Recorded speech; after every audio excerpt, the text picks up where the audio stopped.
نصیحت و خیرخواہی کا مقام و مرتبہ۔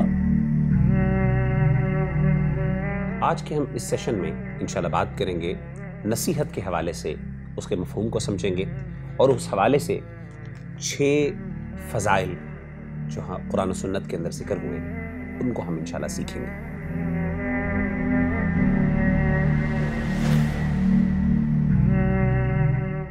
بسم اللہ الرحمن الرحیم، الحمدللہ والصلاة والسلام علی رسول اللہ وبعد۔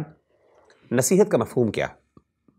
نصیحت کا مفہوم یہ ہے آسان الفاظ میں خیر خواہی کا ارادہ کرنا کسی اپنے مسلمان بھائی کے لیے، پہلی بات۔ دوسری چیز یہ ہے کہ اس کو اس بھلائی کی طرف دعوت بھی دینا، اس کو بلانا اس کی طرف، اور تیسری چیز یہ ہے کہ کسی طریقے سے اس کو فساد سے منع کرنا۔ یہ 3 چیزیں نصیحت کے اندر شامل ہیں۔ اب ہم بات کرتے ہیں اس کی اہمیت کے حوالے سے۔ سب سے پہلی بات تو یہ ہے کہ نصیحت یعنی خیر خواہی، جس کا بنیادی مقصد یہ ہے کہ کسی سے کوئی برائی کو یا نقصان کو دور کر دینا، یا اس کو کسی اچھائی کی طرف بلانا، یا پھر کسی کے لیے خیر خواہی کا جذبہ رکھنا اور اس کو ایک اچھی نصیحت کر دینا۔ اس کی اہمیت کیا ہے؟ سب سے پہلی بات تو یہ ہے کہ نبی صلی اللہ علیہ وآلہ وسلم نے اس کو دین کو یعنی دین اسلام کو دین نصیحت کہا، یعنی دین کی پوری تعلیمات کا خلاصہ ایک قسم کا نصیحت، خیر خواہی، جو اللہ کے رسول صلی اللہ علیہ وسلم نے ہمارے ساتھ کی۔ اللہ نے ہمارے ساتھ خیر خواہی کی، کس طرح کہ ہمیں اسلام کی نعمت عطا فرمائی۔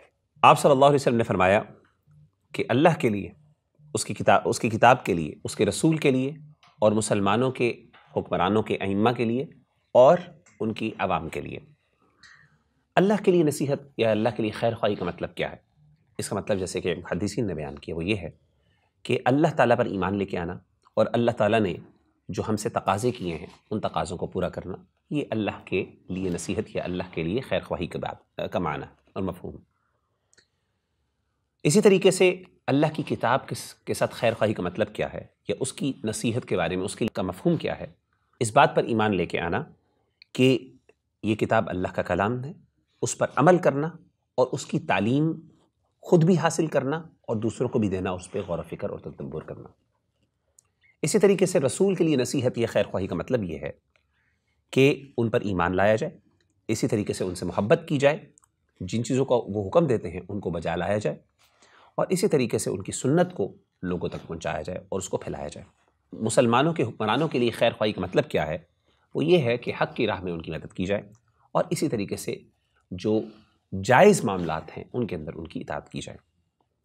اسی طریقے سے عامت الناس، لوگوں کے لیے یعنی عوام الناس کے لیے خیر خواہی کا مطلب کیا ہے؟ وہ یہ ہے کہ ان کے حقوق کو ادا کیا جائے، اور اسی طریقے سے ان کو نصیحت کی جائے، ان کے ساتھ خیر خواہی کا معاملہ کیا جائے۔ دوسری چیز کہ نصیحت جو ہے، جو دوسری چیز جو اس کی اہمیت پہ دلالت کرتی ہے وہ یہ ہے کہ نصیحت انبیاء کا وظیفہ رہا ہے ہمیشہ سے، اور انبیاء نے ہمیشہ نصیحت کی، خیر خواہی کی، جیسے میں نے پہلے ذکر کیا۔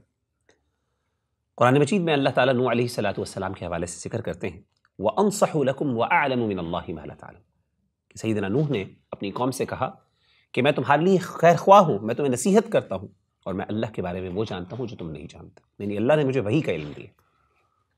اسی طریقے سے ہود علیہ السلام کے حوالے سے بھی آپ نے فرمایا کہ أُبَلِّغُكُمْ رِسَالَاتِ رَبِّي وَأَنَا لَكُمْ نَاصِحٌ أَمِينٌ، کہ میں اپنے رب کا پیغام یا رسالہ تم تک پہنچاتا ہوں، اور میں تمہارے لیے ایک ناصح ہوں، ناصح کی حیثیت سے آیا ہوں، اور امین ہوں، یعنی ایک خیر خواہ کی حیثیت سے آیا ہوں اور امین ہوں۔ تیسری چیز جو اس کی اہمیت پہ دلالت کرتی ہے وہ یہ ہے کہ نصیحت کسی فرد یا معاشرے کے اصلاح کا بنیادی سبب ہے۔ جیسا کہ سیدنا شعیب علیہ السلام نے اپنی قوم سے کہا ان اريد الا الاصلاح ما استطعت، کہ میں تو صرف یہ چاہتا ہوں کہ جس حد تک اصلاح ہو سکے وہ اصلاح کر دی جائے، نہ صرف افراد کی بلکہ مجتمعات یعنی سوسائٹی کی، یہ پورے معاشرے کی۔ اور اسی طریقے سے نبی صلی اللہ علیہ وآلہ وسلم کی حدیث سے بھی پتہ چلا کہ آپ صلی اللہ علیہ وسلم باقاعدہ بیعت لیا کرتے تھے، جیسا کہ حضرت جریر بن عبداللہ کہتے ہیں کہ میں نے خیر خواہی کے اوپر، خیر خواہی ہر مسلمان کے لیے یا ہر مسلمان کے ساتھ کرنے کی آپ صلی اللہ علیہ وسلم سے بیعت کی۔ تو اس سے پتہ چلا کہ افراد اور معاشرہ، ان کی خیر خواہی کا مطلب یہ ہے کہ ان کی اصلاح کی جائے، اور خیر خواہی کے ذریعے ہی ان کی اصلاح کی جا سکتی ہے۔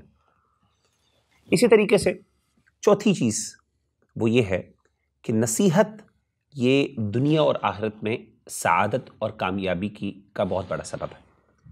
جیسے کہ سورۃ العصر میں اللہ تعالیٰ نے فرمایا، زمانے کی قسم کھا کے فرمایا کہ انسان خسارے میں ہے سوائے ان لوگوں کے جو حق کی وصیت کرتے ہیں اور اس طریقے سے صبر کی وصیت کرتے ہیں۔ پانچویں چیز یہ ہے کہ نصیحت یا خیر خواہی کرنا یہ جہاد فی سبیل اللہ کی ایک قسم ہے۔ جیسا کہ سورۃ توبہ میں اللہ نے فرمایا، لیس علی الضعفاء ولا علی المرضى ولا علی الذین لا یجدون ما ينفقون حرج اذا نصحوا للہ ورسولہ، یعنی وہ لوگ جو مریض ہیں یا فقراء ہیں، اگر وہ نبی صلی اللہ علیہ وآلہ وسلم کے ساتھ جہاد نہیں کرتے، اگر وہ اللہ اور اس کے رسول کے ساتھ خیر خواہ ہیں تو وہ اپنے ایمان کے دعوے میں سچے ہیں۔ چھٹی چیز وہ یہ ہے کہ نصیحت اور خیر خواہی یہ اللہ کے عذاب سے بچاؤ کا ایک بہت بڑا سبب ہے۔ قرآن مجید میں اللہ تعالیٰ فرماتے ہیں، وَمَا كَانَ رَبُّكَ لِيُهْلِكَ الْقُرَىٰ بِظُلْمٍ وَأَهْلُهَا مُصْلِحُونَ، کہ تمہارا رب کسی، یعنی مفہوم یہ ہے آسان الفاظ میں کہ تمہارا رب کسی بستی کو تباہ نہیں کرتا جب تک کہ اس بستی کے اندر ایسے لوگ موجود ہیں جو اصلاح کرنے والے، جو خیر خواہی کرنے والے ہیں، جو لوگوں کا درد رکھنے والے۔ تو اسی سے پتہ چلا کہ نصیحت ہمارے دین کا ایک بہت ہی اہم تقاضا ہے، اور پورے دین کو نصیحت قرار دیا گیا، بلکہ اس دین کو دین نصیحت قرار دیا گیا حدیث مبارکہ میں۔ اللہ تعالی ہم سب کو عمل کرنے کی توفیق عطا فرمائے۔ السلام علیکم ورحمۃ اللہ وبرکاتہ۔